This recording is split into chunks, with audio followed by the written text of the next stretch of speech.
तो दोस्तों देखते हैं next chapter NCERT maths class 10th का chapter number 3 that is linear equation in two variables. ठीक है, नाम बता रहा है कि ये linear equation in two variables, यहाँ पर वेरिएबल दो होंगे और इक्वेशन लीनियर होगी। ठीक है, उसमें पावर नहीं होगी, वेरिएबल्स की पावर नहीं होगी। Example ax plus by plus c is equal to 0। It is the general example, general form of linear equation in two variables. तो इसमें क्या क्या चीजें हैं वो देख लीजिए। जो आपका a है that is coefficient of x। यहाँ पर वेरिएबल्स जो हैं दो हैं, एक x है और एक y है। वेरिएबल्स यहाँ पर दो हैं, x और y। जो a है, a क्या है? Coefficient of x, coefficient of x। b क्या है? Coefficient of y, coefficient of y। And what is c? c is constant. c यहाँ पर आपको कांस्टेंट दे रखा है। बात समझ में आ रही है? तो पहली चीज हमें पढ़नी है कि आखिर इस इक्वेशन को हम ग्राफ पे कैसे रिप्रेजेंट करेंगे। फर्स्ट चीज पढ़नी है हमें कि आखिर हम how to represent linear equation in on a graph. ठीक है, तो देखते हैं ग्राफ में हमें कैसे रिप्रेजेंट करना है इस इक्वेशन को।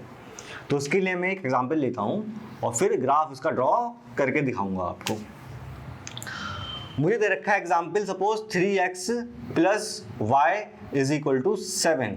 ये दे रखा है मुझे एग्जांपल, तो मुझे इसका ग्राफ ड्रॉ करना है। तो दोस्तों पहले ग्राफ ड्रॉ करने के लिए उससे पहले हम जो है एक टेबल बनाएंगे, उसमें रिप्रेजेंट करेंगे वैल्यू x की और y की। एक तरफ लिखा मैंने x, एक तरफ y लिखा और तीन वैल्यूज निकालूंगा मैं, केवल तीन वैल्यूज। अब मैं x रखूंगा और y की वैल्यू फाइंड आउट करूंगा। तो पहले मैं रखता हूँ x को 0। क्या रखता हूँ x को मैं? 0। करिए पुट यहाँ पे 3 इंटू जहाँ पर x हमारा 0 आ जाएगा plus y is equal to 7।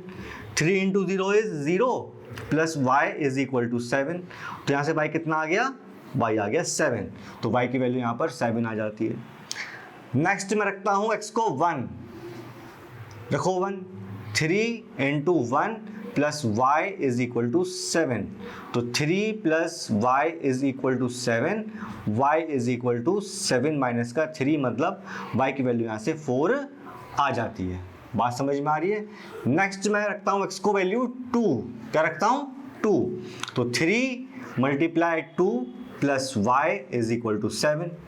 6 plus y is equal to 7, y is equal to 7 minus का 6। तो y इज इक्वल टू यहाँ से 1 आ जाता है। तो मेरे पास तीन वैल्यूज x की हैं और तीन वैल्यूज y की हैं। अब मैं इसको ग्राफ पर रिप्रेजेंट करूंगा। चलिए, तो मैंने एक ग्राफ बनाया यहाँ पर, उसमें दो होती हैं एक्सिस, एक तो x एक्सिस और एक y axis. This is x axis and this is y axis, ये तो आप जानते ही हैं। चलिए, अब देखिए वैल्यू जो x की है वो 0 तो मिनिमम है और 2 मैक्सिमम है। तो 0 तो उसको बोलते हैं ना, ये 1 मान लिया, ये 2 मान लिया मैंने, कोई दिक्कत तो नहीं है। चलिए, y की वैल्यू जो है वो मैक्सिमम तो 7 है और मिनिमम है 1। तो 0 माना यहाँ पर मैंने, यहाँ 2 मान लो, इधर 4 मान लो, इधर 6 मान लो और थोड़ा ऊपर और जाएंगे हम, और यहाँ पर हमने इसको 8 मान लिया। ठीक है, रिप्रेजेंट करते हैं। 0 पर वैल्यू क्या आ रही है y की? 7। तो 7 यहाँ पे कम से कम आएगा। तो 0 पर y कितना आया? 7 आ गया। तो ये पॉइंट जो हमारा क्या हो जाएगा? ये कहलाएगा हमारा 0,7। नेक्स्ट इज जब x 1 है तो y कितना आ रहा है? 4। x 1 है तो y कितना आ रहा है? 4। तो जहाँ पर भी जाए ये दोनों लाइन कट करेंगी, वो पॉइंट होगा 1,4। वो पॉइंट होगा 1,4। जहां पर x2 है y 1 आ रहा है, तो 1 यहाँ पे आएगा कम से कम। तो लाइन ड्रॉ करा हमने पैरेलल, ये जहां कट करी वो क्या पॉइंट हो जाएगा? वो हो जाएगा 2,1। अब जो ये 3 पॉइंट आए हैं इनको मिलाते हुए एक लाइन खींच दीजिए। तो देखिए कि स्ट्रेट लाइन आ रही है, नहीं आ रही? यही जो है ग्राफ है इस इक्वेशन का, यही जो है ग्राफ है इस इक्वेशन का। 3x plus y is equal to 7 का ग्राफ ये बन गया। ठीक है, चलिए आते हैं एक्सरसाइज पर। ये तो एग्जाम्पल था, आपकी जो एक्सरसाइज है 3.1 उसमें देखते हैं क्वेश्चन किस टाइप के हैं। तो दोस्तों एक्सरसाइज 3.1 का फर्स्ट क्वेश्चन है, Aftab tales his daughter 7 years ago I was 7 times as old as you were then.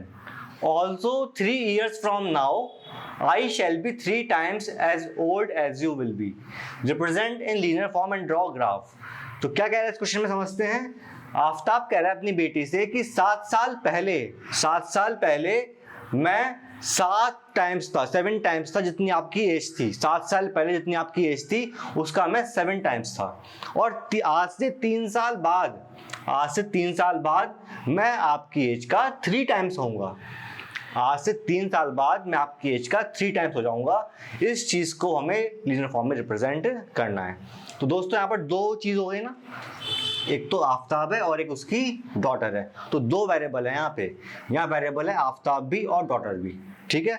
तो मान लेते हैं हम कि आफ्ताब को हमने x मान लिया, आफ्ताब को मैंने मान लिया कि आफ्ताब x है, और जो उसकी डॉटर है वो मैंने मान ली है कि वो y है। क्वेश्चन आपने देख लिया होगा, समझ लिया होगा। अब मैं इसको रब कर रहा हूं और सॉल्व करता हूं।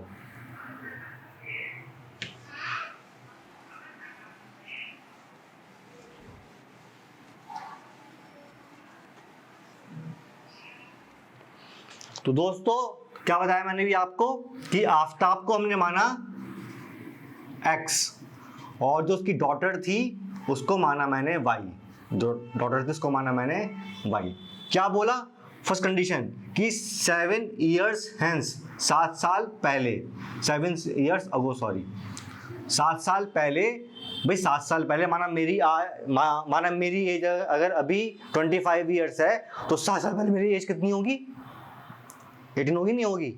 भाई अगर आज मेरी एज 25 है तो 7 साल पहले कितनी होगी मेरी एज? 18 होगी। तो मतलब कि जो है, और मेरे जो बेटा होगा या कोई भी मेरे साथ होगा उसकी भी एज कम हो जाएगी ना। तो भाई डॉटर और आफ्ताब की अगर आज एज x है और डॉटर की y है तो 7 साल पहले जो आफ्ताब होगा ना उसकी एज क्या हो जाएगी? x माइनस का 7। और जो उसकी बेटी है उसकी एज भी क्या हो जाएगी दोस्तों? y minus 7। ये तो हो जाएगी एज, मेरी एज भी कम हो जाएगी और मेरी बेटी की एज भी कम हो जाएगी। बोला क्या कि 7 साल पहले जो आफ्ताब है वो अपनी बेटी का 7 टाइम्स है, अपनी बेटी की एज का 7 टाइम्स है। ये तो बोला कि 7 साल पहले मैं तुम्हारी एज का 7 गुना 7 टाइम्स हो जाऊंगा। तो मैं 7 साल पहले तुम्हारी एज का 7 टाइम्स हो जाऊंगा। सॉल्व कर लेते हैं इसको। x माइनस का 7 is equal to 7y minus का 49। वेरिएबल्स एक साथ, कांस्टेंट एक साथ रख देते हैं। x minus 7y is equal to minus 49 plus 7। तो x minus 7y is equal to कितना आ जाएगा? ये माइनस का 42 आ जाएगा। ये आपकी हो गई फर्स्ट इक्वेशन। बात समझ में आ रही है? अब कहता है वो कि 3 years hence, 3 साल के बाद, 3 years hence, 3 साल बाद जो है क्या होगा? भाई 3 साल बाद तो आफ्ताब भी 3 साल बड़ा हो जाएगा ना, आफ्ताब भी x+3 हो जाएगा और उसकी बेटी भी हो जाएगी 3 साल बड़ी, उसकी बेटी भी 3 साल बड़ी हो जाएगी। उसने बोला क्या है? सॉरी यहाँ भाई आएगा, उसकी बेटी भी 3 साल बड़ी हो जाएगी। बोला क्या है कि आफ्ताब जो है 3 साल के बाद अपनी बेटी की एज का 3 गुना हो जाएगा, अपनी बेटी की एज का वो 3 गुना हो जाएगा। चलिए x+3 is equal to 3y plus 9। Variable एक साथ, x माइनस का 3y is equal to 9 minus का 3, x minus 3y is equal to 6। ये आपकी सेकेंड इक्वेशन आ गई।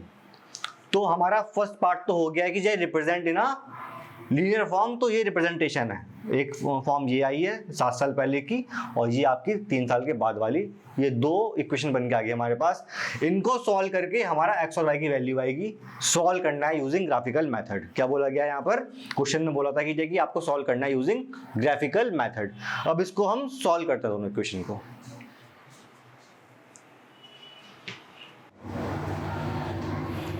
तो दोस्तों हमारे पास दो आए थे एक्सप्रेशन निकल के, एक तो थी हमारे पास x minus 2y equal to minus का 42 और एक थी x minus 3y equal to 6। हमें सॉल्व करना है इसको। पहले मुझे वैल्यूज निकालनी है, x और y की तीन वैल्यूज निकालनी है, फिर उसको ग्राफ पे प्लॉट करना है और फिर एक आंसर आएगा निकल के। वो क्या आएगा वो देखते हैं हम। चलिए पहले फर्स्ट जो इक्वेशन हमारी है उसको सॉल्व करते हैं यहाँ पर। तो मैं एक टेबल फॉर्म करता हूँ x और y की। यहाँ पर लिखा मैंने x और y और तीन वैल्यूज मुझे फाइंड करनी है। दोस्तों यहाँ पर आप देखो तो जो यहाँ दिख रहा है मुझे कि 42 इज द मल्टीपल ऑफ 7। तो अगर मैं x की वैल्यू रखूँ इस तरीके से कि जो 7 का मल्टीपल हो बट इवन नंबर में हो। इवन नंबर में क्यों? क्योंकि यहाँ पर जो y के साथ है कोफिशिएंट वो 2, दैट इज इवन। तो क्या होगा, थोड़ा इजी पड़ जाएगा मुझे। तो अगर मैं x को रखता हूँ फॉर एग्जाम्पल 14, तो देखते हैं कितना आता है। वो भी रखो माइनस का 14, देखते हैं कितना आता है। माइनस का 14 minus 2y is equal to minus 42, minus 2y is equal to minus 42 plus का 14। तो ये आएगा 12 में से 4 गए 8, 28 माइनस का माइनस 2y। तो y यहाँ से आता है 14। एक वैल्यू मेरे पास ये आ गई। दूसरा मैं रखता हूँ x को 28 माइनस 28 रखता हूँ। ठीक है, चलिए रखते हैं minus 28 minus 2y is equal to minus 42, minus 2y is equal to minus 42 plus 28। ये आएगा माइनस का 14। तो y यहाँ से आ जाएगा कितना, 7। y मेरे पास 7 आ गया। दो वैल्यूज ही बहुत रहेंगी ग्राफ प्लॉट करने के लिए, तीन नहीं चाहिए हमें। दो वैल्यूज निकालते हैं यहाँ पे हम। अब देखते हैं दूसरी इक्वेशन। चलिए यहाँ पर भी मुझे दो वैल्यूज निकालने x और y की, और फिर हम ग्राफ में इसको प्लॉट करके देखते हैं कि आखिर आंसर क्या आता है। दोस्तों बहुत टफ नहीं है, जो भी चीज़ पढ़ाई जा रही है आपको बस ध्यान से देखते रहिए बोर्ड पे क्या हो रहा है। और मैं आपसे ये कहूँगा कि आप इसको 2-3 बार देखिए, स्पीड तेज़ करके भी देखिए। अगर आप एक बार देखते हैं नॉर्मल स्पीड में, सेकेंड टाइम स्पीड तेज़ कर लीजिए, लेकिन देखिए 2 से 3 बार, जिससे कि आपके माइंड में छप जाए जो बता रहा हूँ मैं आपको, एकदम क्रिस्टल क्लियर हो जाएगी, कहीं दिक्कत ना हो आपको। ठीक है, तो अब मुझे रखनी है वैल्यू, सेम चीज़ सेम फंडा। यहाँ पर 6 दे रखा है तो मल्टीपल ऑफ 3 आप हम पुट करेंगे x की जगह और रखेंगे इस तरीके से कि वो कट जाए 3 से। तो अगर मैं रखता हूँ x को फॉर एग्जांपल 3, देखते हैं क्या आता है। 3 माइनस का 3y is equal to 6, minus 3y is equal to 6 minus का 3, minus 3y is equal to 3, y is equal to minus का 1। तो माइनस 1 आ गया। मैं रखता हूँ x को 6, तो 6 minus 3y is equal to 6 minus 3y is equal to 0। तो y भी कितना आ जाएगा, 0 आ जाएगा। तो दोस्तों मेरे पास ये वैल्यूज आ गई हैं। एक तरफ है x और y की वैल्यू माइनस 14 और y की वैल्यू 14 है। अगर x माइनस 28 है, y का वैल्यू 7 है। एक तरफ है मेरे पास x3 है तो y माइनस 1 है, और 6 है x तो y 0 है। इसे हम दोनों ही ग्राफ को, दोनों ही जो इक्वेशन है मुझे प्लॉट करना है ग्राफ पर, और देखना है दोनों जो लाइन है, एक्चुअली ये इक्वेशन लाइन की होती हैं, दोनों लाइन कहाँ पे कट करेंगी। जहाँ पर दो लाइन कट करेंगी वो जो इंटरसेक्शन पॉइंट होगा दैट इज द सॉल्यूशन। क्या कहा मैंने, दोबारा बोलता हूँ, जहाँ पर ये दोनों इक्वेशन आपस में जाके कट करेंगी, इंटरसेक्ट करेंगी, वो पॉइंट ही हमारा आंसर होने वाला है। तो देखते हैं कि वो कहाँ पर कट करेंगी, कैसे प्लॉट करते हैं वो भी हम यहाँ पर देखते हैं। चलिए, तो हमारे पास ये 4 पॉइंट्स हैं दोस्तों। 4 पॉइंट्स को मुझे प्लॉट करना है ग्राफ पर। जरा आप यहाँ पर देखिए, फॉर एग्जाम्पल ये हमारी y एक्सिस है और ये हमारी है x एक्सिस। हम जानते हैं कि जो लेटी हुई लाइन होती है उसको बोलते हैं x एक्सिस, और जो लाइन खड़ी होती है उसको बोलते हैं हम y एक्सिस। ठीक है, अब जरा देखिए y की जो वैल्यू मैक्सिमम आ रही है दैट इज 14, और जो वैल्यू मिनिमम वो -1 होती है। राइट साइड में वैल्यूज प्लस की होती हैं, लेफ्ट साइड में होती है माइनस की। तो ऑब्वियसली बात है कि यहाँ पर आएगा आपका -1, -2, -3 एंड सो ऑन। ठीक है, ऊपर जाना है मुझे 14 तक, तो चलेंगे लेकर 1, 2, 3, 4, 5, 6, 7, 8, 9, 10, 11,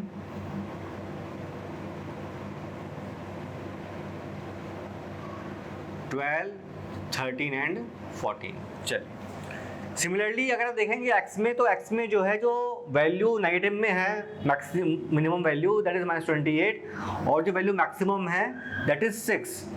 तो यहाँ पर देखते हैं तो जो है ये आपका आ गया, सपोज हम गैप रखते हैं यहाँ पे 2 2 का, तो 2 4 6 8 10।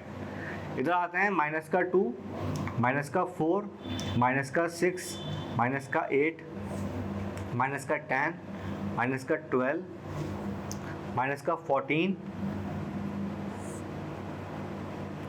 माइनस का 16 माइनस का 18 माइनस का 20 माइनस 22 एंड माइनस का 24।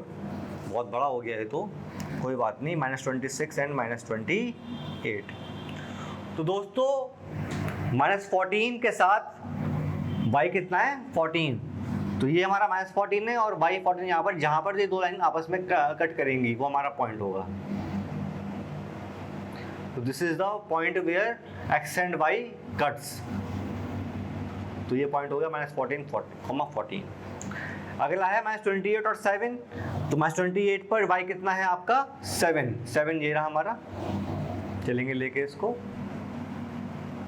और ये यहाँ पे कट कर रहा है। इन दो पॉइंट को मिलाते हुए एक लाइन खींच देंगे हम, ये लाइन आ गया, ठीक है। सिमिलरली यहाँ पर आएंगे 3 और -1। x जब 3 है तो y है -1, ये पॉइंट हो गया।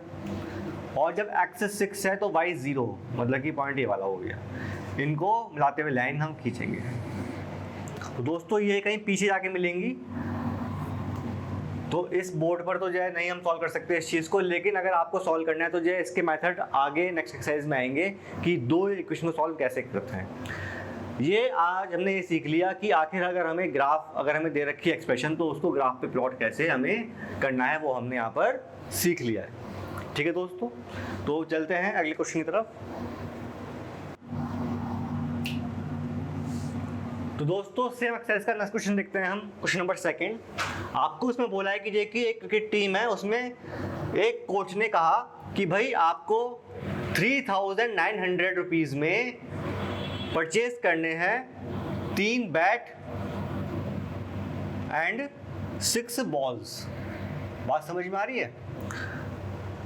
लेकिन जो है जो बंदा जिसको बोला गया उसने क्या करा, उसने 1300 में परचेज किया एक बैट एंड 3 बॉल्स। तो मुझे बताना है कि ये कि क्या बनेगी इक्वेशन, मुझे बताना है कि ये क्या बनेगी इक्वेशन इसकी। क्वेश्चन देखते हैं एक बार और। एक कोच ने कहा कि भाई आपको मैं देता हूँ इतने रुपीज़, आपको इतने रुपीज़ में 3 बैट्स और 6 बॉल्स लेके आनी है, लेकिन जो जिसको बोला गया वो एक बैट और 3 बॉल लेके आया 1300 रुपये में। क्या बनेगी इक्वेशन? तो मैंने माना कि बैट जो है उसको मान लिया मैंने x है, और जो बॉल है एक बॉल का प्राइस मैंने y मान लिया, ठीक है। तो भाई 3 बैट मतलब कि जो प्राइस हो गया 3 बैट का 3 × x और 6 बॉल का प्राइस हो गया 6 × y इक्वल टू कितना होगा 3900। वहीं पर एक बैट का कॉस्ट है 1 × x और 3 बॉल का कॉस्ट है 3 × y that is equal to 1300। तो ये हमारी बन जाएगी एक्सप्रेशन, यही आपका इसमें आंसर है। ठीक है दोस्तों, देखते हैं next question.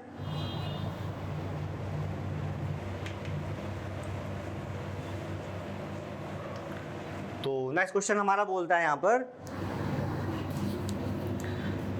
2 kg apples, 2 kg हमारे पास एप्पल्स हैं एंड 1 kg ग्रेप्स हैं।